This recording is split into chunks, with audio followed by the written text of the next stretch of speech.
Review FYUGP semester 4 वालों के लिए जिनका भी सेशन 23 से 27 है उनके लिए जो आपका सब्जेक्ट है दोस्तों स्ट्रेस मैनेजमेंट, उसका VVI क्वेश्चन देखेंगे आंसर के साथ। तो ये वीडियो बहुत ज़्यादा इंपॉर्टेंट होने वाली है। तो चलिए वीडियो को शुरू करते हैं बिना किसी देरी के। तो दोस्तों देखिए, जितने क्वेश्चन लिए गए हैं वो सारे क्वेश्चन या तो पहले पूछे जा चुके हैं जब सेमेस्टर 4 का एग्ज़ाम हुआ था, या तो आपके सिलेबस से ही है। कोई भी क्वेश्चन फालतू नहीं है, कोई भी जो है बिना मतलब का यहाँ नहीं है, ठीक है।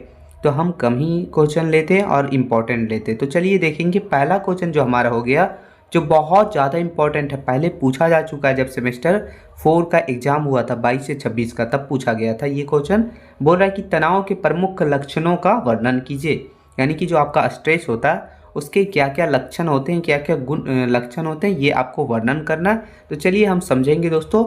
तो सबसे पहले आपको समझना है कि तनाव क्या है। तो तनाव जो है, जिसे स्ट्रेस बोलते हैं इंग्लिश में, आधुनिक जीवन का एक जो है अपरिहार्य स्थिति है। यह शरीर की वह प्रतिक्रिया है जो किसी भी ऐसी चुनौती, यानी कोई भी मांग या चुनौती के प्रति होती है जिसके लिए व्यक्ति मानसिक या शारीरिक रूप से तैयार नहीं होता।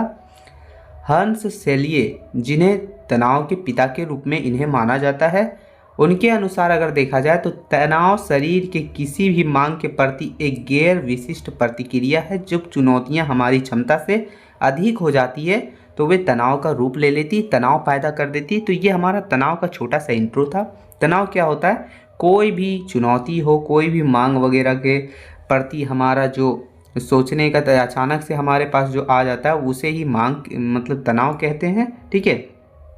और तनाव के पिता किन्हें कहा जाता है? तो हंस सेल्वे को। ये आप याद रख लीजिएगा, शॉर्ट आपका हो सकता है 1 मार्क्स के लिए पूछ लिया जाए। चलिए अब देखेंगे दोस्तों कि तनाव के लक्षणों को हम जो है निम्नलिखित मुख्य श्रेणियों में जो है देख सकते हैं, श्रेणियों में विभाजित कर सकते हैं, उससे समझ सकते हैं। जिसमें पहला हमारा है शारीरिक लक्षण। तो तनाव का सबसे पहला और स्पष्ट प्रभाव जो है वो हमारे शरीर पर ही पड़ता है। जब हम तनाव में होते हैं तो हमारा शरीर जो है फाइट या फ्लाइट, यानी कि लड़ो या भागो मोड पर चालू हो जाता है, जिससे निम्नलिखित परिवर्तन होने लगते हैं। यानी जैसे ही आपके तनाव आता है आपके शरीर पर, ये सबसे ज़्यादा जो है आपके शरीर पर ही जो है असर डालता है। तो हमारे शरीर से एक जो है हार्मोन पैदा होता है, लड़ो या भागो, ये समझ लीजिए। तो उस मोड पर चला जाता है हमारा शरीर। उसमें क्या क्या निम्नलिखित जो परिवर्तन आते हैं, उसमें पहला होता है हृदय संबंधी समस्या। तनाव के कारण जो है एड्रेनालिन हार्मोन जो है, एड्रेनालिन हार्मोन का स्राव बढ़ता है, जिससे हृदय की धड़कन तेज हो जाती है और आपका जो है ब्लड प्रेशर यानी कि रक्तचाप बढ़ जाता है। लंबे समय तक अगर ऐसा रहने से जो है वो आपका जो है हार्ट रोग वगैरह होने का भी खतरा रहता है, यानी हृदय संबंधी रोग भी इससे हो सकती है, समस्याएं हो सकती है। फिर पाचन तंत्र पर प्रभाव। तनाव मस्तिष्क और पेट के बीच के संबंध को प्रभावित करता है। इससे एसिडिटी, पेट में मरोड़, भूख ना लगना या फिर बहुत ज़्यादा भूख लगना जैसी समस्या उत्पन्न हो सकती है, यानी कि आपका पाचन तंत्र पर जो है बुरा असर हो सकता है, ठीक है। तो ये तनाव से जो दूसरा होता है वो है हमारा। तीसरा जो हमारा दोस्तों वो है श्वसन और मांसपेशियां। तो तनाव में सांसें तेज और उथली हो जाती है, मांसपेशियां में लगातार खिंचाव बना रहता है, जिससे गर्दन दर्द हो गया, कंधे दर्द हो गया, पीठ में पुराना दर्द वगैरह ये सब शुरू हो सकता है तनाव के कारण। आगे जो हमारा वो प्रतिरक्षा प्रणाली जो होता है हमारा वो कमज़ोर होने लगता है। तो कॉर्टिसोल हार्मोन जो है वो लगातार बढ़ता है हमारे शरीर में, जिससे बीमारियां लड़ने की क्षमता को कम कर देता है और व्यक्ति के अंदर बार बार सर्दी, जुकाम या फिर अन्य कोई भी संक्रमक वगैरह फैलता है। तो ये प्रतिरक्षा प्रणाली जो हमारा है वो भी कमज़ोर हो जाता है स्ट्रेस के कारण, यानी कि तनाव के कारण। तो ये हम लोग शारीरिक प्रभाव देख रहे हैं। नींद की कमी वगैरह आ जाती है। तो तनावग्रस्त व्यक्ति का दिमाग जो है वो शांत नहीं रहता है, तो माइंड में कुछ ना कुछ सोचते रहता है, जिससे उनको जो है अच्छी नींद भी वो नहीं ले पाते और रात भर सो भी नहीं पाते, जिसके कारण नींद की समस्या हो जाती है, स्ट्रेस और भी बढ़ता है। तो ये सब प्रभाव पड़ता है हमारे शारीरिक, ठीक है, शारीरिक लक्षण है ये।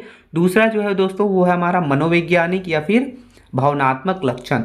तो तनाव व्यक्ति की मानसिक शांति और भावनाओं को पूरी तरह से अस्थिर कर देता है, यानी जो हमारा स्ट्रेस होता है वो मानसिक शांति आपका जो होता है या फिर भावना होता है उसको पूरी तरह से अस्थिर कर देता है, यानी उसको जो है संतुलित नहीं रहने जाता है, गड़बड़ा देता है, ठीक है।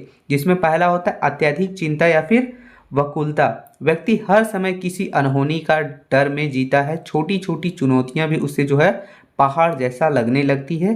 तो ये मानसिक स्थिति गड़बड़ा जाता है, ठीक है, सोचने समझने की भावना वगैरह गड़बड़ा जाता है। आगे देखिए चिड़चिड़ापन और क्रोध आ जाता है। तो तनाव में सहन शक्ति कम हो जाती है, जिससे व्यक्ति अपने पर या फिर सहकर्मियों वगैरह पर, यानी अपने घर पर या फिर अपने सहकर्मियों वगैरह पर जो है गुस्सा करने लगता है, यानी सामने वाला पर चिड़चिड़ापन हमेशा रहता है, क्रोध वगैरह बढ़ जाता है, ठीक है। आगे जो है वो अवसाद और अकेलापन, यानी अवसाद यानी कि आपका जो है डिप्रेशन, ठीक है, और अकेलापन। लंबे समय तक अगर तनाव व्यक्ति को जो है मानसिक रूप से थका देता है, जिससे वह समाज से कटने लगता है और खुद को अकेला और लाचार महसूस करने लगता है। तो ये तनाव जो है बहुत ही खतरनाक है। आगे जो है आत्मविश्वास की कमी, तनावग्रस्त व्यक्ति अपनी क्षमताओं और क्षमताओं पर, यानी वो जो कर सकता है उसके अंदर जो क्षमता है उस पर वो अपने आप पर जो है संदेह करने लगता है और उसे लगने लगता है कि वह कुछ भी नहीं कर सकता, वो कुछ भी नहीं है ये धरती पर, ऐसा उसे लगने लगता है। तो ये जो है मनोवैज्ञानिक या फिर भावनात्मक जो है लक्षण है। आगे हमारा जो है वो है दोस्तों तीसरा संज्ञानात्मक या फिर बौद्धिक लक्षण। तो यह लक्षण जो है व्यक्ति की कार्य क्षमता और बौद्धिक को प्रभावित करते हैं, जिसमें आपका पहला हो गया एकाग्रता का अभाव, व्यक्ति किसी एक काम को पर जो है ध्यान केंद्रित नहीं कर पाता, यानी कॉन्सेंट्रेट नहीं कर पाता, कोई एक चीज़ नहीं कर पाता है। पढ़ते या काम करते समय उसका मन भटका रहता है, दिमाग में कुछ और चलता है, वो करना कुछ और कर कुछ और रहता है, यानी आपका जो अपना दिमाग होता है वो कॉन्सेंट्रेट नहीं कर पाता है किसी भी काम में, ठीक है। फिर है स्मृति दोष यानी मेमोरी लॉस वगैरह। तो तनाव के कारण मस्तिष्क की सूचनाएं को सुरक्षित रखने की क्षमता प्रभावित होती है, जिससे व्यक्ति छोटी छोटी बात या फिर नियुक्तियां वगैरह भूलने लगता है। यानी कई बार क्या होता है स्ट्रेस के कारण उसे कुछ चीज़ बताया जाए या फिर कोई जानकारी वगैरह हो तो वो उसे भूल जाता है, स्मृति दोष इसे बोलते हैं, मेमोरी लॉस, ठीक है। आगे देखा जाए तो निर्णय लेने में कठिनाई, तनाव में व्यक्ति भ्रमित रहता है, यानी कि कंफ्यूज रहता है और सही गलत का फैसला नहीं कर पाता है, गलत निर्णय वगैरह भी ले सकता है, निर्णय लेने में कठिनाइयाँ होती है, तो ये प्रॉब्लम है। फिर है नकारात्मक सोच, व्यक्ति की दृष्टिकोण नकारात्मक हो जाता है और वह केवल समस्याओं पर ही ध्यान केंद्रित करता है, उसका समाधान पर वो देखता ही नहीं है, समस्या उसके अंदर है, समस्या जो सामने है वही सोचते रहता है, उसी के कारण जो है मतलब स्ट्रेस के कारण उसके अंदर जो है नेगेटिव सोच आ जाती है, ठीक है। आगे जो हमारा चौथा है दोस्तों वो है व्यवहारिक लक्षण। तो तनाव व्यक्ति को जीने के ढंग और व्यवहार को बदल देता है, नशीले पदार्थों का भी सेवन करने लगते हैं कोई लोग। तो कई लोग जो है वो तनाव से राहत पाने के लिए शराब, धूम्रपान या फिर नशीली दवाओं वगैरह का सहारा लेने लगते हैं, जो स्थिति को और भी बिगाड़ देती और भी जो है उन्हें शारीरिक तौर पर नुकसान पहुंचाती है। फिर आगे है सामाजिक कटाव, व्यक्ति पार्टियों, मेल मिलाप और पारिवारिक कार्यक्रम से दूर रहने लगते हैं, अकेला पसंद करने लगते हैं अगर उनके अंदर स्ट्रेस है तो, तनाव है तो। फिर है कार्य प्रदर्शन में गिरावट, कार्यालय हो गया या फिर स्कूल में उत्पादकता कम हो जाती है, क्योंकि व्यक्ति अपनी जिम्मेदारियों से भागने लगता है, अपना अच्छा से काम नहीं कर पाता है स्ट्रेस के कारण।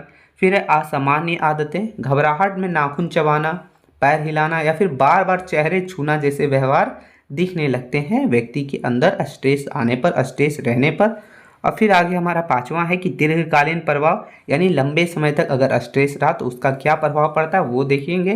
तो यदि इन लक्षणों को लंबे समय तक नज़रअंदाज किया जाए तो यह जो है डायबिटीज यानी कि मधुमेह हो सकता है, गंभीर मोटापा, पैनिक अटैक और फिर क्लिनिकल डिप्रेशन जैसी घातक स्थिति में बदल सकता है। तो ये जो है आपका स्ट्रेस है वो बहुत ही खतरनाक है, ठीक है। तो हमने देखा, आगे निष्कर्ष इसका थोड़ा देख लेते हैं दोस्तों कि तनाव के लक्षण को पहचानना ही सबसे बड़ा समाधान का दिशा में पहला कदम है। इन लक्षणों को नज़रअंदाज करना शारीरिक और मानसिक पतन का कारण बन सकता है। स्वास्थ्य जीवन शैली, नियमित व्यायाम, योग और सकारात्मक सोच वगैरह के माध्यम से इन लक्षणों को नियंत्रित कंट्रोल किया जा सकता है, यानी तनाव को कंट्रोल किया जा सकता है। तो ये हमारा पहला क्वेश्चन था, बहुत ही इंपॉर्टेंट था। चलिए अब क्वेश्चन नंबर दूसरा की ओर चलते हैं। तो क्वेश्चन नंबर दूसरा है दोस्तों कि तनाव को समझने के लिए जो विभिन्न दृष्टिकोण है उसका वर्णन कीजिए। तनाव को समझने की विभिन्न दृष्टिकोण का वर्णन कीजिए। तो चलिए हम समझने का प्रयास करते हैं।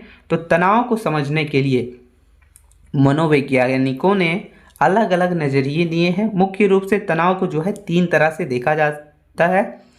कुछ इसे एक बाहरी घटना जैसे कि परीक्षा का बोझ मानते हैं, कुछ इसे जो है शारीरिक की आंतरिक प्रतिक्रिया जैसे घबराहट वगैरह हो गया तो, और कुछ लोग इसे जो है व्यक्ति की सोच या फिर परिस्थितियों के बीच का तालमेल मानते हैं। इन्हीं अलग अलग नज़रियों को जो है तनाव का दृष्टिकोण कहा जाता है, यानी अलग अलग नज़रिए से तनाव को समझना, देखना, दृष्टि, तो उसे ही हम लोग जो है तनाव की दृष्टिकोण के नाम से जानते हैं। चलिए अब देखेंगे आगे हम लोग कि तनाव को समझने के विभिन्न दृष्टिकोण, जिसमें पहला हमारा जैविक या फिर शारीरिक दृष्टिकोण।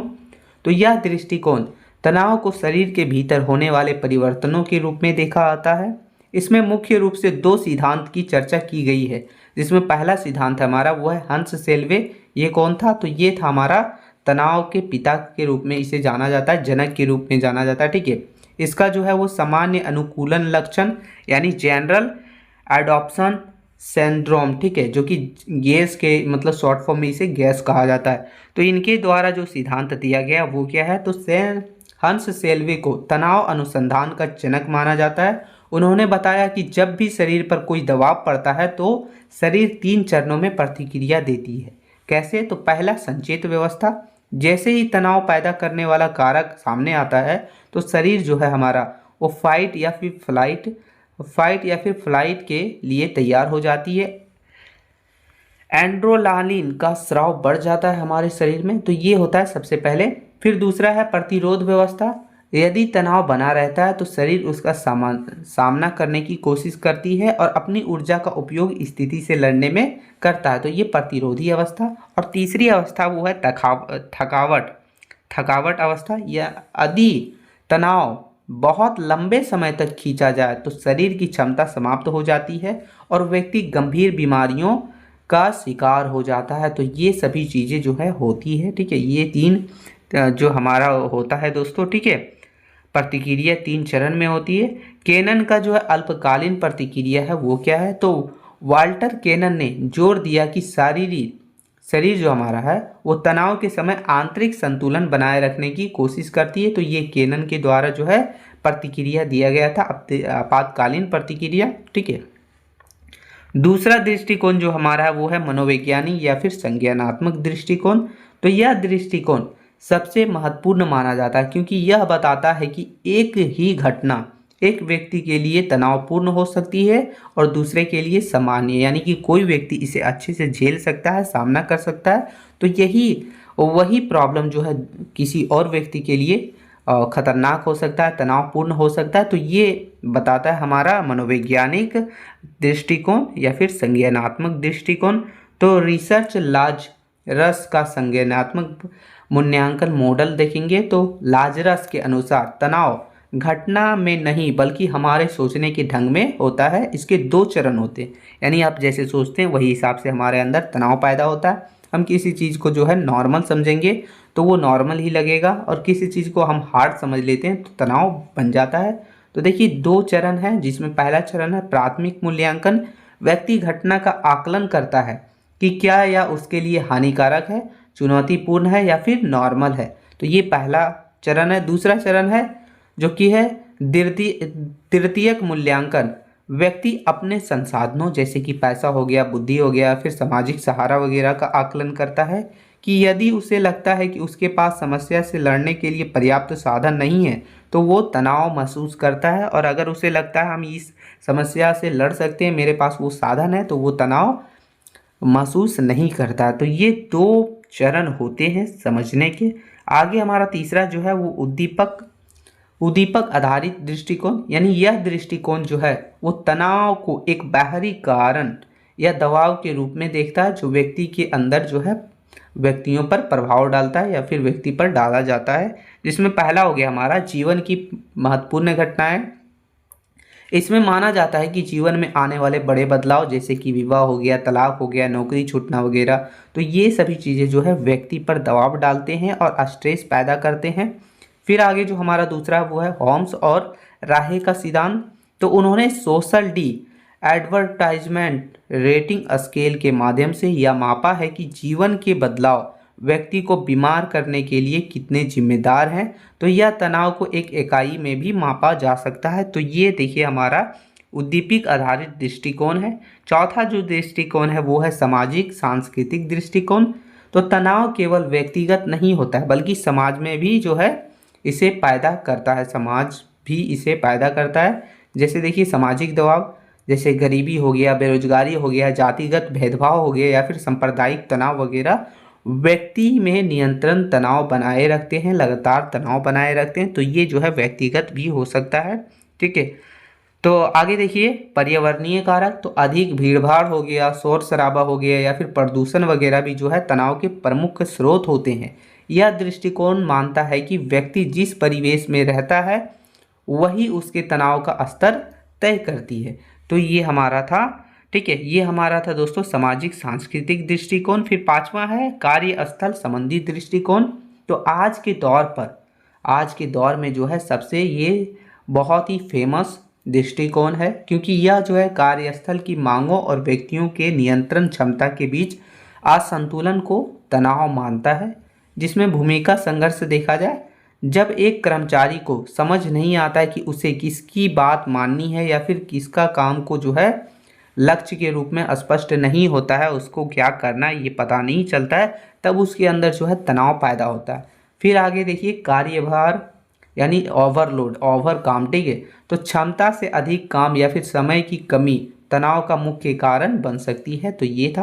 अब हमारा जो पांचवा है वो है अंतः क्रियात्मक दृष्टिकोण। तो यह आधुनिक दृष्टिकोण है जो मानता है कि तनाव ना तो केवल पर्यावरण में है ना ही केवल व्यक्ति में है, बल्कि यह व्यक्ति और पर्यावरण के बीच के संबंधों का परिणाम है। यदि व्यक्ति का व्यक्तित्व टाइप ए है यानी कि हमेशा जल्दी में रहने वाला, तो कोई नॉर्मल भी स्थिति भी अगर होगा तो वो अधिक तनाव महसूस करेगा। यानी हड़बड़िया आदमी है तो कोई छोटा काम भी रहेगा तो उसे जो है बड़ा लगेगा और वो खुद को जो है तनाव पूर्ण महसूस करेगा, यानी तनाव में महसूस करेगा। ठीक है, निष्कर्ष देखते हैं दोस्तों। तो निष्कर्ष लिखा है कि उपयुक्त विश्लेषण से स्पष्ट है कि तनाव एक जटिल प्रक्रिया है जहां जैविक दृष्टिकोण शरीर की रक्षा प्रणाली पर ध्यान देता है, वही संज्ञात्मक दृष्टिकोण हमारे सोचने के नज़रिए को प्रधानता देता है। तो ये सभी देखिए लाजारस का जो मॉडल है और हार्ट्सहोल्ये का गैस मॉडल सबसे महत्वपूर्ण है। ठीक है, तो ये सभी चीज़ें आपको अच्छे से कर लेना है। आगे क्वेश्चन नंबर तीसरा हमारा बोल रहा है कि पर्यावरणीय तनाव के स्रोत का वर्णन कीजिए। ये क्वेश्चन पूछा जा चुका है जब सेमेस्टर 4 का एग्जाम हुआ था 22 से 26 वाले सेशन का, तब ये पूछा गया था। आपको अच्छे से कर लेना है।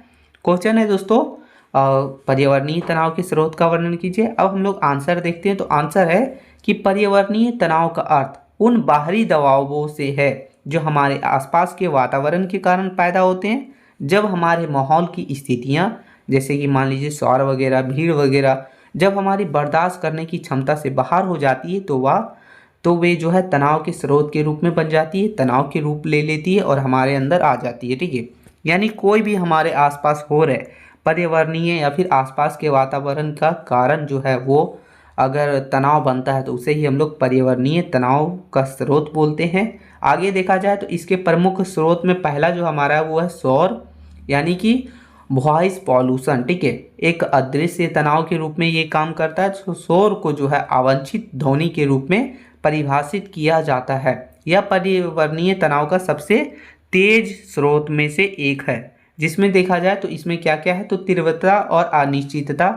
यदि शोर बहुत तेज है तो अचानक होता है, अगर तेज है अचानक होता है और इसे नियंत्रित नहीं किया जा सकता है। जैसे कि समझ लीजिए हवाई जहाज़ की आवाज़ या फिर कोई भी काम वगैरह, मकान वगैरह बनाने का काम, तो वो अधिक तनाव पैदा कर सकता है। तो ये है। फिर मनोवैज्ञानिक प्रभाव इसका क्या है तो लगातार अगर शोर बना हुआ है, ठीक है, एकाग्रता में कमी आती है जिससे कार्य प्रदर्शन गिर जाता है, व्यक्तिगत में चिड़चिड़ापन और क्रोध उत्पन्न होने लगता है। तो ये भी होता है वॉइस पॉल्यूशन से। आगे देखा जाए तो शारीरिक प्रभाव क्या पड़ता है तो शोर के कारण शरीर में सहानुभूति तंत्रिका तंत्र जो हो हमारा होती है वो एक्टिव हो जाती है, जिससे हृदय की गति बढ़ जाती है और पाचन तंत्र सुक्त पड़ जाता है। लंबे समय तक अगर शौर में रहने से उच्च रक्तचाप की समस्या भी जो है अस्थायी हो सकती है, यानी ब्लड प्रेशर भी जो है बढ़ सकता है। तो ये सभी प्रभाव पड़ते हैं हमारा जो है शौर प्रदूषण से, शौर से। आगे जो दूसरा है वो है दोस्तों भीड़ भाड़ यानी स्थान का अभाव। तो भीड़ भाड़ का अर्थ हुआ केवल लोगों की संख्या से नहीं हुआ, बल्कि वहाँ महसूस किए जाने वाले दबाव से भी होता है। जब व्यक्ति को लगता है कि उसका निजी स्थान छीना जा रहा है, भीड़ भाड़ बहुत ज़्यादा है, तब ये जो है तनाव उत्पन्न होता है। तो इसमें क्या क्या होता है देखिए, तो नियंत्रण की कमी। जब किसी स्थान पर बहुत अधिक लोग होते हैं तो व्यक्ति को अपने वातावरण पर नियंत्रण कम हो जाता है। उदाहरण के लिए समझ लीजिए कि खचाखच भरी ट्रेन या फिर बस में व्यक्ति अपनी इच्छा से हिल डुल नहीं सकता है, तो तनाव होता है। तो ये एक उदाहरण के तौर पर हमने लिया है। तो ऐसा कोई भी जगह, तो ये हो गया। दूसरा है सामाजिक व्यवहार पर प्रभाव। शोध बताते हैं कि अत्यधिक भीड़ वाले क्षेत्र में रहने वाले लोगों में आक्रामकता अधिक होती है और उनमें सामाजिक सहयोग की भावना कम होती है, यानी उसके अंदर गुस्सा वगैरह, आक्रामकता वगैरह अधिक होती है और सहयोग यानी सामाजिक सहयोग की भावना कम होती है। आगे देखा जाए तो संज्ञानात्मक बोझ। भीड़ में मस्तिष्क जो होता है, हमारा दिमाग जो होता है, वो बहुत ही अधिक सामाजिक संकेतों को प्रोसेस करना पड़ता है, जिससे मानसिक थकान होती है और स्ट्रेस होता है। तो ये था। आगे जो हमारा तीसरा है दोस्तों वो है प्रदूषण, जिसमें हवा प्रदूषण हो गया, पानी प्रदूषण हो गया, मिट्टी प्रदूषण हो गया, कोई भी प्रदूषण। तो प्रदूषण केवल जो है, यानी प्रदूषण सिर्फ फेफड़े को ही नहीं बल्कि पूरे माइंड को भी जो है माइंड का जो रसायन है उसे भी प्रभावित कर सकता है, हमारे मस्तिष्क को भी प्रभावित कर सकता है। जिसमें पहला हो गया हमारा वायु प्रदूषण। हवा में मौजूद सूक्ष्म कण रक्त के माध्यम से हमारे दिमाग तक पहुंच सकते हैं, जिससे डिप्रेशन या फिर चिंता के लक्षण बढ़ जाते हैं। दिल्ली जैसे शहर में स्मॉग के दिनों में मानसिक अस्पतालों में मरीजों की संख्या बढ़ जाती है। ये एग्जाम्पल के तौर पर लिया गया, आप इसे ले भी सकते हैं या फिर छोड़ सकते हैं। यानी सौर प्रदूषण अगर देखा जाए तो हम हवा के साथ जो है सूक्ष्म कण जो हमारे खून के माध्यम से हमारे मस्तिष्क तक जो पहुंचते हैं, उससे हमारा डिप्रेशन या फिर चिंता के लक्षण बढ़ जाते हैं। आगे है विषात्मकता का डर। विष तो प्रदूषित पानी यानी कि जो गंदे पानी होते हैं या फिर गंदे भोजन वगैरह, जो प्रदूषित भोजन है, तो उन सभी का सेवन का जो है डर व्यक्तियों में लगातार स्वास्थ्य संबंधी चिंता पैदा करते रहता है और जो हमारा डिप्रेशन या फिर स्ट्रेस बढ़ाते रहता है। आगे चौथा है दोस्तों वो है तापमान की चरम सीमा। तो अत्यधिक गर्मी या फिर अत्यधिक ठंड शरीर की हेमियोस्टेसिस को बिगाड़ देती, यानी कि आंतरिक संतुलन को बिगाड़ देती है। जैसे देखा जाए तो गर्मी और आक्रामकता। मनोवैज्ञानिक शोधों के अनुसार बढ़ते तापमान के साथ अपराध और दंगे के दर भी बढ़ जाती है, क्योंकि गर्मी व्यक्ति को असहज और उत्तेजित कर देती है, अंदर जो है उनका जो है क्रोध वगैरह बढ़ा देती है। तो ये भी देखा जाए तो यानी तापमान का चरम सीमा से भी ये होता है। फिर कार्य क्षमता में गिरावट। बहुत अधिक गर्मी में काम करने से शरीर की ऊर्जा तापमान को नियंत्रित करने में बहुत ही खर्च होती है, जिससे मानसिक कार्यों के लिए ऊर्जा कम बचती है। यानी हमारा जो शरीर होता है वो बहुत अधिक गर्मी के कारण जो ऊर्जा के तापमान को ही कंट्रोल करने में बहुत ज़्यादा जो है अपने आप को खर्च कर देता है, जिससे मानसिक काम के लिए ऊर्जा कम बचा रहता है। आगे पांचवा है वो है प्राकृतिक या फिर मानव निर्मित आपदाएं। यह तनाव का बहुत ही विशालकारी रूप है, जिसमें देखा जाए तो तीव्र तनाव जैसे भूकंप हो गया, बाढ़ हो गया या फिर आग लगने जैसी घटनाएं व्यक्ति को अचानक गहरे सदमे में डाल देती है, गहरे सदमे में डाल सकती है। तो PTSD जो हमारा है, यानी आपदा के बाद भी व्यक्ति लंबे समय तक उस घटना के फ्लैशबैक, बुरे सपने या फिर घबराहट से जूझता रहता है, और इसे हम लोग जो है वो पोस्ट ट्रेमिक स्ट्रेस डिसऑर्डर कहते हैं, यानी पोस्ट डिप्रेटिक स्ट्रेस डिसऑर्डर कहते हैं, जिसको शॉर्ट फॉर्म में PTSD बोलते हैं। ठीक है, तो ये सभी हो सकते हैं। आगे छठा है वो है दोस्तों कि शहरी जीवन की विसंगतियां। आज के दौर में अर्बन स्ट्रेस एक बहुत ही बड़ा विषय बन चुका है। यातायात जाम, हर दिन लाखों ट्रैफिक में फंसे रहना दैनिक परेशानियों का बहुत बड़ा कारण है। यह समय की बर्बादी के साथ साथ लाचारी का भी भावना पैदा करता है, स्ट्रेस पैदा करता है। आगे देखा जाए तो खराब बुनियादी ढांचे, जिसमें टूटी सड़क हो गया, बिजली की कटौती और पानी की कमी जैसे कारक व्यक्ति के जीवन की गुणवत्ता को घटाते हैं और तनाव के स्तर को बढ़ाते हैं। यानी खराब बुनियादी ढांचे, टूटी सड़क, बिजली वगैरह के कटने वगैरह से जो है व्यक्ति के अंदर गुणवत्ता घट जाते हैं और तनाव का स्तर बढ़ जाता है। आगे जो सातवां हमारा वो है जलवायु परिवर्तन। यह तनाव का एक उभरता हुआ स्रोत है। भविष्य में पृथ्वी के विनाश की आशंका, बेमौसम बारिश और कृषि संकट के कारण ग्रामीण और शहरी दोनों क्षेत्रों में इको एग्जेंटी, ठीक है, एंजाइटी बढ़ रही है। ठीक है, यानी कहने का मतलब है जलवायु परिवर्तन से जो देखिए बिना मौसम का बारिश, बिना ज़रूरत से ज़्यादा जो है मौसम गड़बड़ाना, इन सभी से भी जो है तनाव बहुत ज़्यादा पैदा होता है। तो निष्कर्ष देखा जाए तो ये सभी जो है पर्यावरणीय तनाव हमारे जीवन का एक अभिन्न अंग बन चुके हैं। यानी ये सभी कारण, हालांकि हम सौर और प्रदूषण को पूरी तरह से ख़त्म नहीं कर सकते, लेकिन पेड़ लगाकर, ध्वनि अवरोधी खिड़कियां का उपयोग करके और निजी स्थान के सम्मान करके इसके प्रभावों को कम किया जा सकता है। सरकार और समाज को मिलकर एक तनाव मुक्त पर्यावरण के निर्माण की दिशा में एक काम करनी चाहिए, ताकि जो है आने वाला कल सही हो सके, सब जो है मानसिक तरीके से सही रह सके। तो ये हमारा था पर्यावरणीय कारण, पर्यावरणीय तनाव के स्रोत। आगे जो हमारा चौथा क्वेश्चन है दोस्तों, वो क्वेश्चन है कि तनाव सहनशीलता को प्रभावित करने वाले कारकों का वर्णन कीजिए।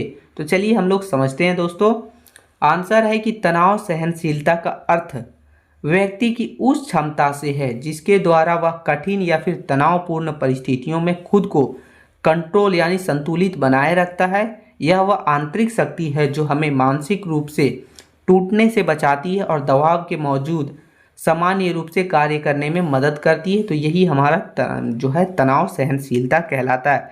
यानी किसी भी व्यक्ति के अंदर कठिन समय में या फिर तनावपूर्ण परिस्थिति में खुद को कंट्रोल करके और उससे उससे लड़ने की क्षमता को ही हम लोग जो है तनाव सहनशीलता कहते हैं। चलिए आगे देखेंगे। लिखा है कि प्रभावित करने वाला प्रमुख कारण, यानी कि तनाव जो सहनशीलता है उसे प्रभावित करने वाले प्रमुख कारक देखेंगे, जिसमें पहला कारक है हमारा जैविक और शारीरिक कारक, जिसमें होता है हमारा आनुवांशिकता यानी जेनेटिक्स। तो व्यक्ति के डीएनए में भिन्नता यह निश्चित करती है कि उसका शरीर तनाव के प्रति कैसे प्रतिक्रिया देगा।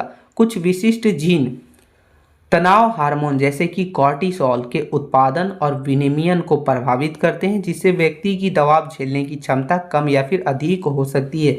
यानी देखिए आपके जेनेटिक्स पर भी थोड़ा सा असर पड़ता है, उससे भी पता चलता है कि आप जो है तनाव किस तरीके से झेल सकते हैं, किस तरीके से उससे लड़ सकते हैं। तो ये आपका जो है आनुवांशिकता पर भी असर पड़ता है। फिर आगे जो हमारा है वो शारीरिक स्वास्थ्य, जिसमें पोषण, नींद या फिर व्यायाम का स्तर तनाव सहनशीलता को सीधे प्रभावित करता है।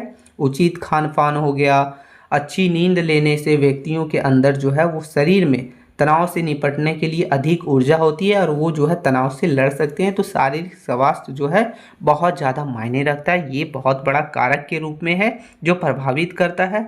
आगे जो है वो है आयु और लिंग। शोधों के अनुसार वृद्ध वयस्कों में अक्सर युवा वयस्कों की तुलना में उच्च लचीलापन देखा जाता है। इसके अतिरिक्त महिलाओं में पुरुष की तुलना में सामाजिक समर्थन प्राप्त करने की प्रवृत्ति अधिक होती है। हालांकि वे तनाव प्रेरित बीमारियों के प्रति अधिक संवेदनशील हो सकती है। यानी कहने का मतलब ये है आयु के आधार पर और लिंग के आधार पर भी जो है जो हमारा स्ट्रेस होता है, यानी कि जो हमारा तनाव होता है वो भी अलग अलग तरीके से हो सकता है। ये सब भी जो है कारक जो है जो प्रभावित करते हैं हमारे सहनशीलता को। आगे दूसरा जो कारक है वो है मनोवैज्ञानिक कारक। तो इसमें जो पहला आता है हमारा वो है संज्ञानात्मक मूल्यांकन। व्यक्ति घटना को किस रूप में देखता है यह उसकी सहनशीलता तय करता है। यदि व्यक्ति किसी घटना को एक खतरे के बजाय चुनौती के रूप में अगर देखता है तो उसे जो है बेहतर ढंग से सहन कर पाता है। यानी कहने का मतलब ये है कि आप जो है तनाव को किस हिसाब से देखते हैं। अगर आप उसे खतरा ना देख के उसे जो है एक चुनौती के जैसा देखिएगा तो आप जो है बेहतर ढंग से उससे सह पाइएगा, सामना कर पाइएगा। आगे देखिए अवसाद जिसे बोलते हैं, आशावाद। तो सकारात्मक दृष्टिकोण वाले व्यक्ति चुनौतियों को स्वीकार करने और परिवर्तनों को जीवन का हिस्सा मानने में सक्षम होते हैं, जिसमें वे अधिक स्ट्रेस हार्डी बनते हैं। यानी जिनको अपने ऊपर भरोसा होता है, जो पॉजिटिव दृष्टिकोण वाले व्यक्ति होते हैं, वो कोई भी तनाव को, कोई भी चुनौती को जो है स्वीकार करते हैं और उससे जो है लड़ने में सक्षम हो पाते हैं। आगे है आत्मनियंत्रण। यदि व्यक्तियों को अपनी क्षमताओं पर विश्वास है और वह महसूस करता है कि वह घटनाओं को प्रभावित कर सकता है, तो तनाव सहन करना आसान हो जाता है। नियंत्रण खोने की भावना सहनशीलता को कम कर देती है। यानी कि अगर खुद पर नियंत्रण है, खुद को जो है खुद पर विश्वास है, लड़ने की क्षमता है, तो देखिए आप जो है तनाव को अच्छे तरीके से सहन कर पाइएगा, उसे हरा पाइएगा। आगे देखिए भावना नियमन। अपनी भावनाओं जैसे कि क्रोध हो गया, उदासी हो गई, ठीक है, खुशी हो गई, ये सभी को संतुलित करने का कौशल जो है प्रतिकूल परिस्थितियों से जल्दी उभरने में मदद करता है। तो ये सभी जो आपके अंदर भावना है वो सब के कारण जो है आप स्ट्रेस से जल्दी उभर पाते हैं। ठीक है, आगे देखिए तीसरा है दोस्तों, वो है सामाजिक और पर्यावरणीय कारक।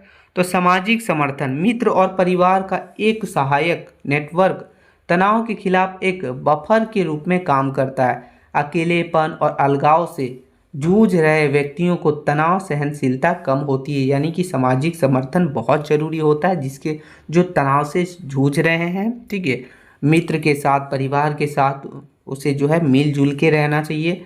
आगे ज्ञान और तैयारी। किसी तनावपूर्ण स्थिति के बारे में पहले से जानकारी होना उससे निपटने को और भी आसान बना देता है। जैसे कि मान लीजिए आपको पता है कि हमारा एग्ज़ाम आने वाला है, तो आप जो है उसका तैयारी कीजिएगा, तो आप जो है आपको ज़्यादा तनाव महसूस नहीं होगा। लेकिन अचानक से कोई चीज़ आ जा सकती है, कोई मुसीबत, तो वो तनावपूर्ण लगती है। ठीक है, आगे देखिए आर्थिक और व्यावसायिक स्थिति, जिसमें बेरोजगारी हो गया, व्यवहारिक जीवन हो गया, व्यवहारिक समस्या या फिर काम का अत्यधिक दबाव वगैरह व्यक्ति के मानसिक संसाधनों को खत्म कर देता है, जिससे जो है उसके अंदर की सहनशीलता का स्तर धीरे धीरे गिर जाता है। यानी गिर जाता है उसके अंदर का सहनशीलता का स्तर। तो ये आर्थिक और व्यावसायिक स्थिति वगैरह भी है। चौथा देखिए जीवन शैली और कौशल। तो नियमित व्यायाम, शारीरिक सक्रियता न केवल मूड को बेहतर बनाती है बल्कि तनाव हार्मोन के स्तर को भी नियंत्रित करने में सहायक होती है। इसलिए रेगुलर व्यायाम बहुत ज़रूरी है। ठीक है, फिर आगे सक्रिय मुकाबला रणनीति। जो लोग समस्याओं से भागने के बजाय उसे एक्टिव रूप से उसका समाधान ढूंढते हैं, उनमें उच्च सहनशीलता विकसित होती है। यानी कि जो है समस्या से भागने के बजाय उसका समाधान खोजने में जो लोग सक्षम होते हैं, उसके अंदर सहनशीलता विकसित होती है, उच्च सहनशीलता होती है। निष्कर्ष देखा जाए दोस्तों तो लिखा है कि तनाव सहनशीलता कोई स्थिर गुण नहीं है बल्कि इसे विकसित किया जा सकता है। यह जैविक नींव, मानसिक दृष्टिकोण और सामाजिक परिवेश का मिश्रण है। जहां हम अपने जीन को नहीं बदल सकते हैं, वहीं हम अपनी सोच और सामाजिक संबंधों को सुधार कर अपनी सहनशीलता की सीमा को असीमित रूप से बढ़ा सकते हैं। ठीक है, यानी आप अपना डीएनए से नहीं बदल सकते हैं, जो जेनेटिक्स है वो नहीं बदल सकते हैं, लेकिन आप जो है सोचने समझने के तरीके से आप अपने सहनशीलता की सीमा को बढ़ा सकते हैं। ठीक है, आगे पांचवा क्वेश्चन है दोस्तों हमारा, जो क्वेश्चन है कि तनाव प्रबंधन में योग की भूमिका का वर्णन कीजिए। तो हम आपको 100% श्योर बोलते हैं ये क्वेश्चन आएगा ही आएगा, क्योंकि ये जो है जितना बार भी एग्ज़ाम हुआ है ये पूछा गया है। ठीक है, सेमेस्टर 4 के एग्ज़ाम के टाइम ये बहुत ज़्यादा इंपॉर्टेंट क्वेश्चन है, आपको हर हाल में अच्छे तरीके से समझना है, अपनी भाषा में लिखना है। तो चलिए समझेंगे। बोल रहा है कि आज का जो युग चल रहा है उसमें तनाव जो है वो एक वैश्विक महामारी के रूप में बन चुका है, जिसमें जो है विश्व व्यापार संगठन यानी वर्ल्ड हेल्थ ऑर्गेनाइजेशन के अनुसार अगर देखा जाए तो तनाव कई गंभीर बीमारियों का जड़ है। जहां आधुनिक चिकित्सा पद्धति अक्सर तनाव के लक्षणों का उपचार करती है, वहीं योग जो हमारा है यानी कि योगा वगैरह जो हमारा है वो तनाव के मूल कारण पर काम करता है। योग केवल शारीरिक व्यायाम नहीं है बल्कि एक शारीरिक अनुशासन है जो मन को शांत करने और शरीर को पुनर्जीवित करने में क्षमता रखती है। यानी कहने का मतलब ये है कि आज का जो युग चल रहा है उसमें जो है तनाव बहुत ही एक महामारी के रूप में बन चुका है, यानी वैश्विक महामारी के रूप में।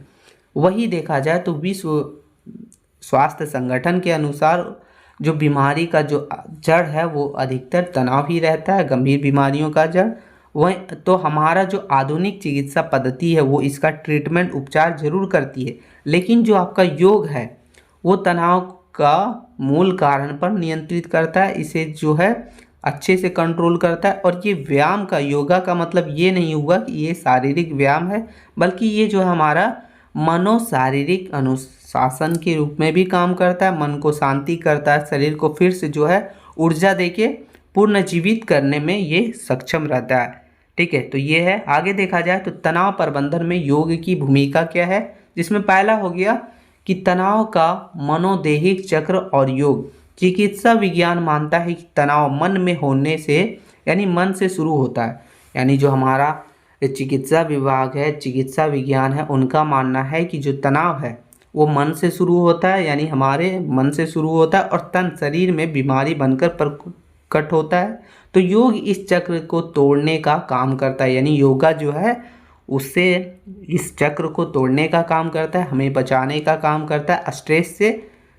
तो देखिए, सहानुभूति बनाम पैरा सहानुभूति तंत्रिका तंत्र। तनाव के समय हमारा शरीर फाइट या फिर फ्लाइट मोड में रहता है। योग अभ्यास शरीर को रेस्ट एंड डाइजेस्ट मोड में ले जाता है, जिससे हृदय गति और रक्तचाप सामान्य होते हैं। ठीक है, दूसरा हमारा जो है वो अष्टांग योग, जो तनाव निवारण का चरणबद्ध मार्ग है। पतंजलि के अष्टांग योग के 8 अंग तनाव को विभिन्न स्तरों पर समाप्त करते हैं।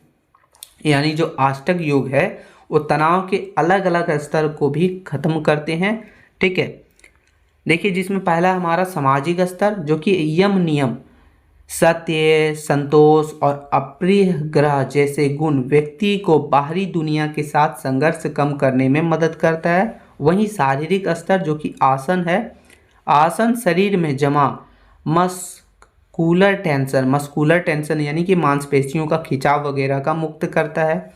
फिर आगे हमारा प्राणिक स्तर, जो कि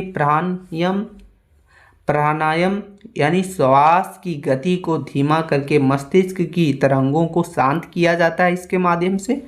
आगे हमारा इसके आगे जो है वो है मानसिक स्तर, जो कि है प्रत्याहार ध्यान, इंद्रियों को बाहरी दुनिया से हटाकर अंतर्मुखी बनाना। तनाव की जड़ का प्रहार करता है, तनाव की जड़ को प्रहार करता है, उसे खत्म करने का काम करता है। ठीक है, और तीसरा, अब हम लोग तीसरा व्यायाम की ओर चलेंगे, जो हमारा है प्राणायाम। ठीक है, तो तनाव के विरुद्ध एक प्रभावी अस्त्र के जैसा ये काम करता है। तो प्राणायाम जो है उसका सीधा संबंध स्वायत्ता तंत्रिका तंत्र से है।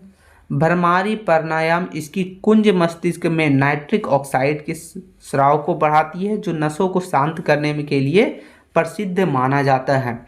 फिर आगे है, देखा जाए दोस्तों इसी में कि नाड़ी शोषण, अनुलोम विलोम, यह मस्तिष्क के बाएं और दाएं गोलार्ध को संतुलित कर भावनात्मक स्थिर प्रदान करता है। शीतल और शीतकारी या क्रोध और चिड़चिड़ेपन जैसे तीव्र तनाव के लक्षणों को ठंडा करती है।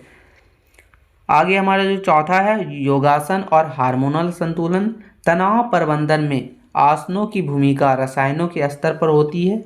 कॉर्टिसोल में कमी, योगासन शरीर में कॉर्टिसोल यानी तनाव के स्तर को नाटकीय रूप से कम करता है, यानी कम कर देता है। फिर है खुशी का हार्मोन हमारे अंदर भरता है। तो योग के दौरान मस्तिष्क में एंडोफिन, डोपामाइन और सेरोटोनिन का स्राव बढ़ता है, जो मूड को तुरंत बेहतर बनाता है, खुशी का हार्मोन पैदा करता है हमारे अंदर। आगे है गाबा का स्तर। तो मस्तिष्क यानी योग से हमारा जो माइंड है उसके अंदर गामा अमीनो ब्यूटरिक एसिड, जिसको गाबा बोलते हैं, वो बढ़ा देता है, जो चिंता वगैरह को कम करने का एक प्राकृतिक तत्व के रूप में माना जाता है। ठीक है, चलिए आगे देखेंगे। पांचवा है दोस्तों, वो है हमारा योग निद्रा यानी अवचेतन मन की सफाई।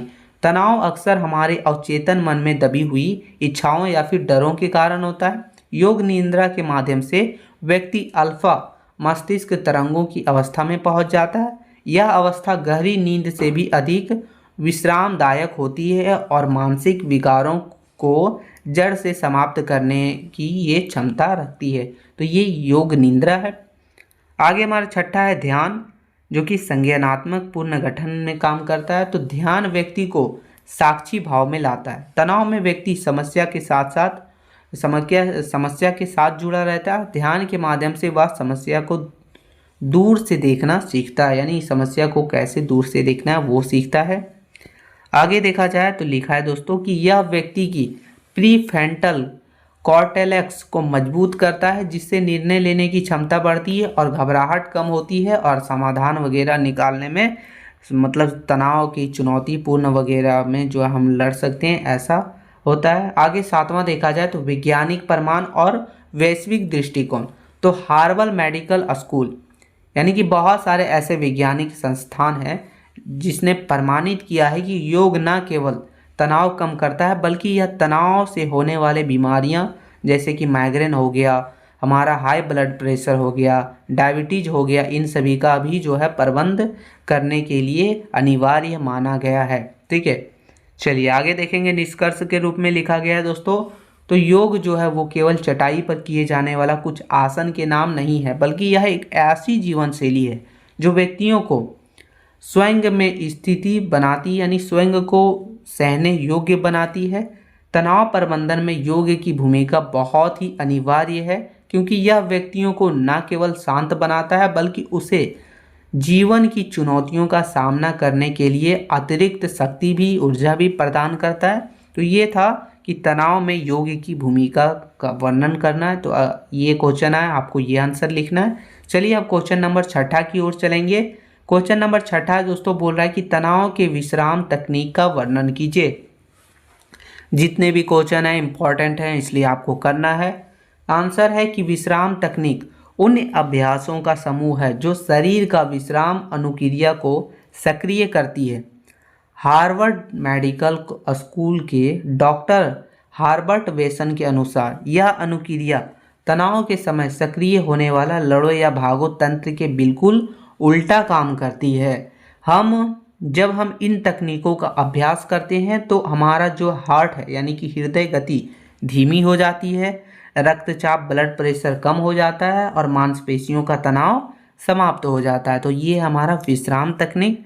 चलिए आगे देखेंगे कि विश्राम तकनीकों का वैज्ञानिक आधार। तो तनाव के दौरान शरीर में सहानुभूति तंत्रिका तंत्र एक्टिव रहता है। विश्राम तकनीक पैरा सहानुभूति तंत्रिका तंत्र को उत्तेजित करती है, जिससे शरीर में एंडोफिन जैसे फील गुड रसायनों का स्राव होता है और तनाव हार्मोन कॉर्टिसोल का स्तर गिर जाता है और तनाव कम महसूस होता है। यानी कहने का मतलब ये है कि जब तनाव के दौरान अगर सहानुभूति तंत्रिका तंत्र एक्टिव रहता है तो विश्राम तकनीक के माध्यम से हम उसे जो है और हमारे अंदर एंडोफिन जैसे, यानी कि गुड, यानी अच्छे हार्मोन, यानी हैप्पी वाला हार्मोन का स्राव बढ़ाते हैं और जो हमारा हार्मोन तनाव हार्मोन है उसका स्तर गिराते हैं। ठीक है, आगे देखा जाए तो प्रमुख विश्राम तकनीक, जिसमें पहला है प्रगतिशील मांसपेशीय स्थिरता, जिसको बोलते हैं PMR प्रोग्रेसिव मस्कल्स रिलैक्सेशन।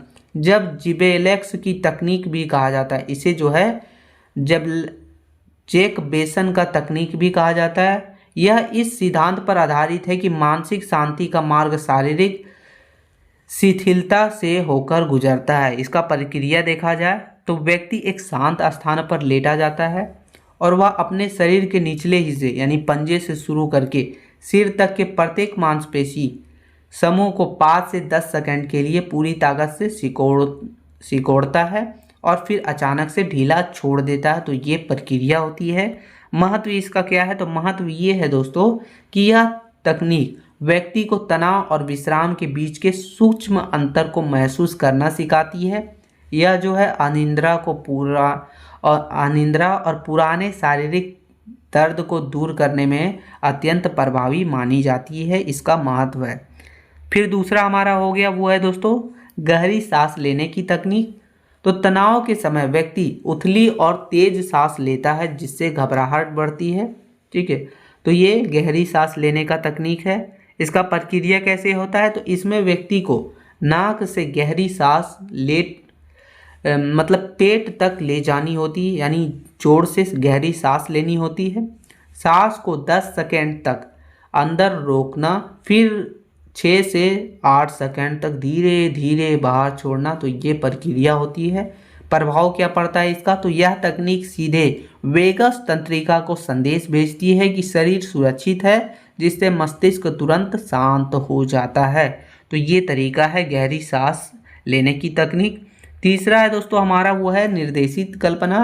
यह जो है वो एक मानसिक यात्रा है जो इंद्रियों का उपयोग करके व्यक्ति को तनावपूर्ण स्थिति से दूर ले जाती है। और इसकी प्रक्रिया क्या होती है, तो देखिए इसकी प्रक्रिया होती है कि व्यक्ति आंख बंद करके एक ऐसे स्थान की कल्पना करता है, इमेजिन करता है, जहां वह सबसे सुरक्षित महसूस करता है, जिसमें केवल वही दिखता है। यानी इसमें केवल देखना ही नहीं बल्कि वहाँ की खुशबू, आवाज़ें वगैरह महसूस करना, इमेजिन वगैरह करना, कल्पना वगैरह करना, तो ये किया जाता है। ठीक है, इसका जो है वो लाभ क्या होता है, तो मनोवैज्ञानिक लाभ देखा जाए तो यह तकनीक आपके ब्लड प्रेशर को कम करने, सर्जरी के बाद के तनाव को कम करने में भी बहुत ज़्यादा कारगर सिद्ध हुई है। आगे हमारा चौथा जो है वो दोस्तों वो है ऑटोजेनिक ट्रेनिंग। ऑटोजेनिक ट्रेनिंग, तो यह एक सर्वसम्मोहन तकनीक है जो शरीर में भारीपन और गर्मी की अनुभूति पैदा करती है। इसकी प्रक्रिया क्या है, तो वो देखेंगे। तो इसकी प्रक्रिया है कि व्यक्ति मन ही मन कुछ वाक्य को दोहराता है, जैसे कि मेरा दाहिना हाथ बहुत भारी है, मेरा हृदय शांत या फिर स्थिर है, मेरा माथा ठंडा है। यानी कुछ भी वर्ड जो है अपने मन में दोहराता है, मन ही मन दोहराता है। और इसका वैज्ञानिक प्रभाव क्या पड़ता है, तो यह स्वायत्त तंत्रिका तंत्र को प्रशिक्षित करती है कि वह बिना किसी बाहरी उपकरण के स्वयं को शांत कर सकते हैं। ठीक है, तो ये सभी होता है। आगे देखा जाए इसका जो है वो माइंडफुलनेस यानी सचेत ध्यान। यह तकनीक जो है वो वर्तमान रीन में यानी वर्तमान क्षण में तुरंत टाइम में समय में के बिना किसी निर्णय के उपस्थित रहने वाला कला है। इसकी प्रक्रिया क्या है, तो इसमें व्यक्ति अपने विचार को दबाने की कोशिश नहीं करता है, अपने विचार को निकाल देता है, यानी जो बोलना है बोल देता है, बल्कि उन्हें बादलों की तरह आते जाते देखता है। ध्यान का मुख्य केंद्र अपनी सांस होती है इसमें।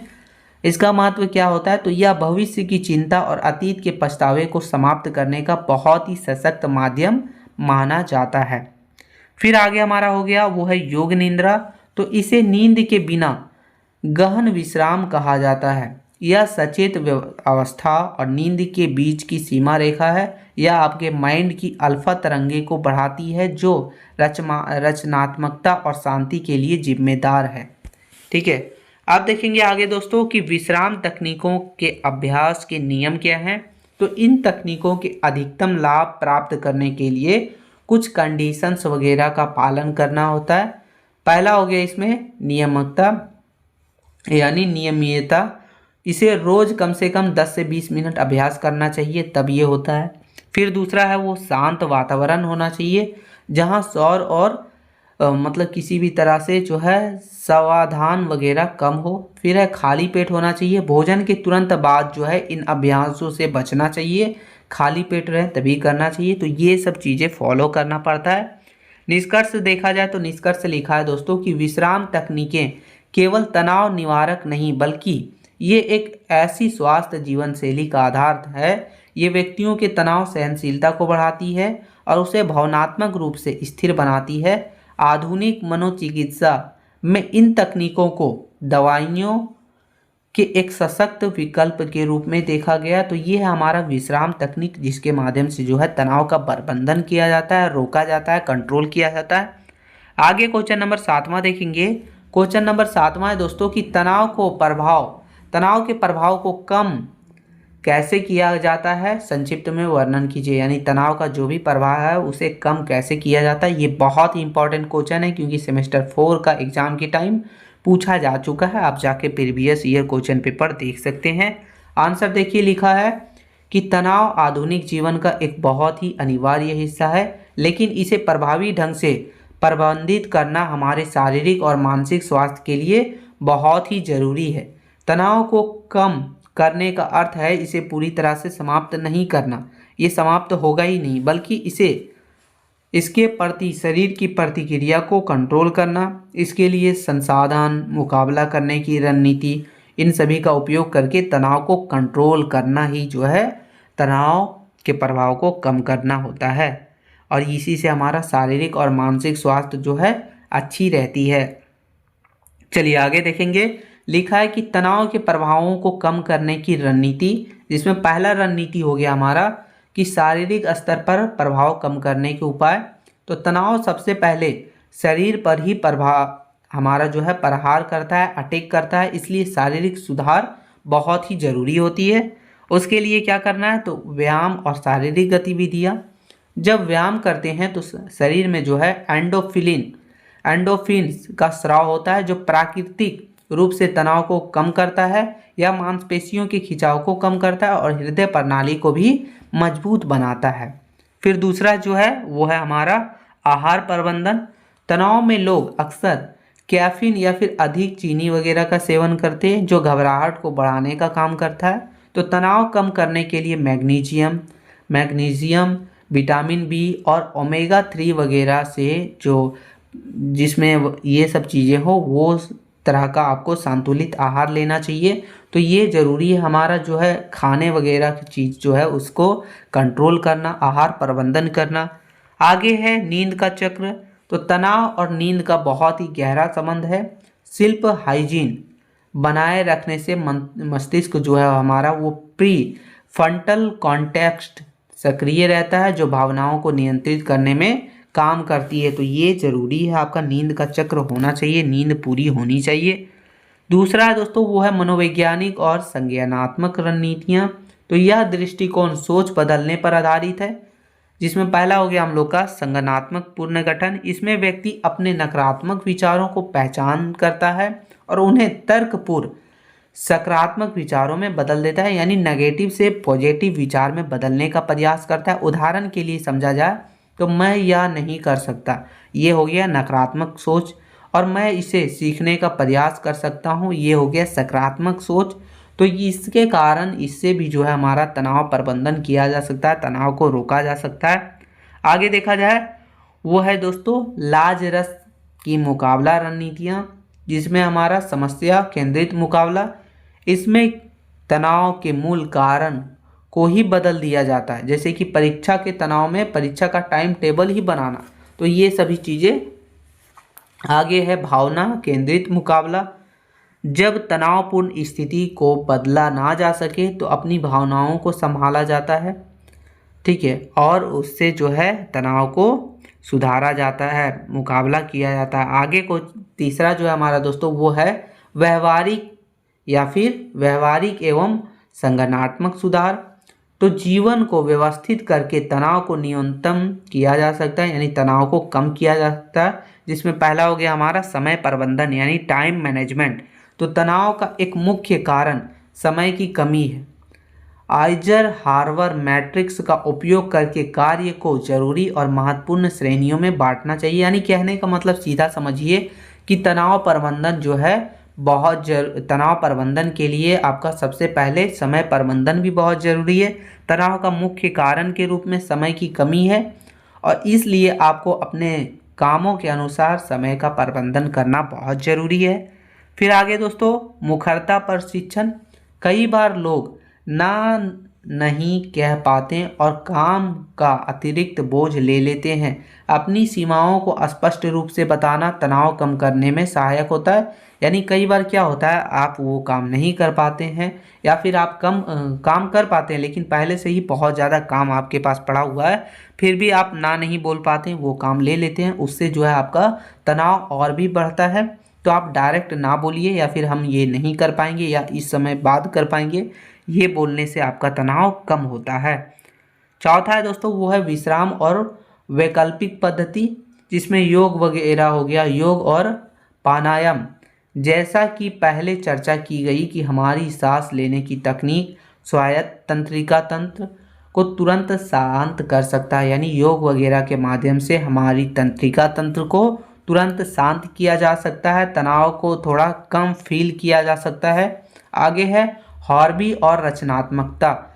हॉबी और रचनात्मकता जिसमें हो गया आपके हॉबी जो है, आपका पसंद जो है, जिसमें पेंटिंग, संगीत या बागवानी जैसे कार्यों में बिजी होने से आपका जो मस्तिष्क है, आपका दिमाग जो है वो फ्लो की स्थिति में चला जाता है, जहाँ तनाव जो है वो कम महसूस होता है, महसूस ही नहीं होता है काम वगैरह में बिजी हो जाने से, अपने हॉबी वगैरह को फॉलो करने से। फिर आगे हंसी और मनोरंजन। हंसने से शरीर में कॉर्टिसोल कम होता है और ऑक्सीजन का स्तर बढ़ जाता है और तनाव भी कम हो जाता है। ठीक है, आगे पांचवा है दोस्तों, तो देखिए पांचवा है सामाजिक समर्थन तंत्र। मनुष्य एक सामाजिक प्राणी है। शोध बताते हैं कि जिन लोगों के पास मजबूत सामाजिक नेटवर्क होता है, यानी कि उसके पास मित्र होता है, परिवार होता है, गुरु वगैरह होता है, तो वे तनावपूर्ण स्थितियों से जल्दी उभर पाते हैं। दूसरों से बात करने से न केवल समस्या का समाधान मिलता है बल्कि अकेलापन वगैरह भी दूर होता है, स्ट्रेस कम होता है। तो ये सभी चीज़ें, सामाजिक समर्थन भी बहुत ज़रूरी है। छठा हो गया विशेषज्ञ सहायता। यदि तनाव क्रोनिक यानी कि बहुत ही दीर्घकालीन लंबे समय से है तो आपको विशेषज्ञ की मदद लेना जरूरी है, जिसमें सीबीटी होता है कॉग्निटिव बिहेवियरल थेरेपी। यह मनोचिकित्सा की सबसे प्रभावी तकनीकों में से एक है, सीबीटी के माध्यम से। फिर है परामर्श। किसी निष्पक्ष व्यक्ति से अपनी बात को शेयर करके अपना मानसिक बोझ कम करना, परामर्श वगैरह लेना, काउंसलिंग वगैरह। निष्कर्ष देखा जाए तो लिखा है दोस्तों कि तनाव को कम करना एक नियंत्रण चलने वाली प्रक्रिया है। ठीक है, इसके लिए किसी भी एक जादुई तरीके के बजाय शारीरिक को एक्टिव रखना, मानसिक दृढ़ता, सामाजिक जुड़ाव का मिश्रण वगैरह जरूरी है। एक अनुशासित जीवन शैली और सकारात्मक दृष्टिकोण अपनाकर हम तनाव के विनाशकारी प्रभाव से बच सकते हैं, तनाव के जो है गलत प्रभाव से बच सकते हैं। तो ये सभी क्वेश्चन थे। आगे क्वेश्चन नंबर हमारा जो है 8 है दोस्तों, वो है कि तनाव प्रबंधन की समस्या केंद्रित एवं भावना केंद्रित उपागम की विवेचना कीजिए। बहुत ही इंपॉर्टेंट क्वेश्चन है, चलिए अच्छे से समझेंगे।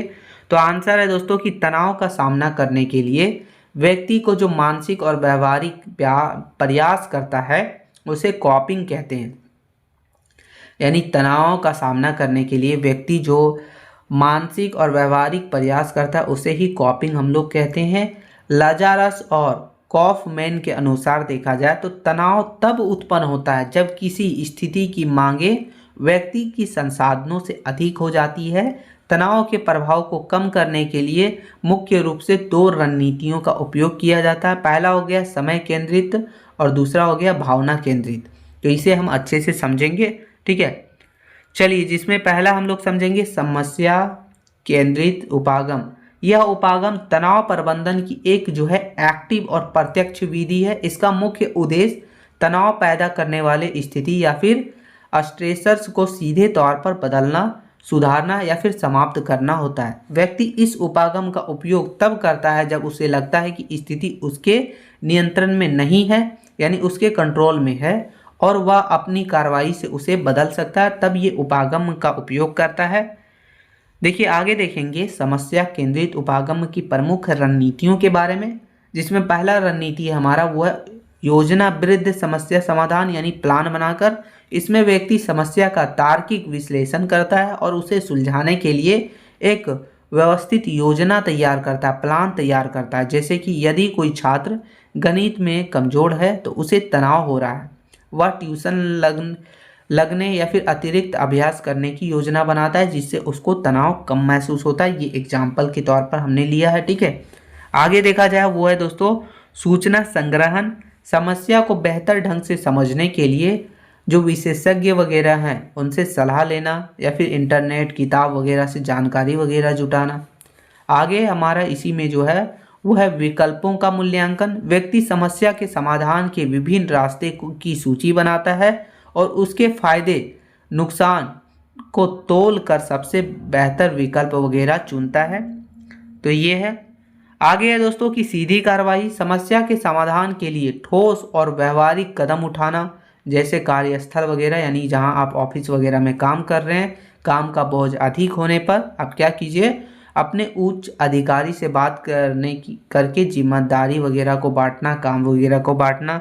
तो ये सभी चीज़ें हैं, यानी डायरेक्ट एक्शन लीजिए, सीधी कार्रवाई कीजिए।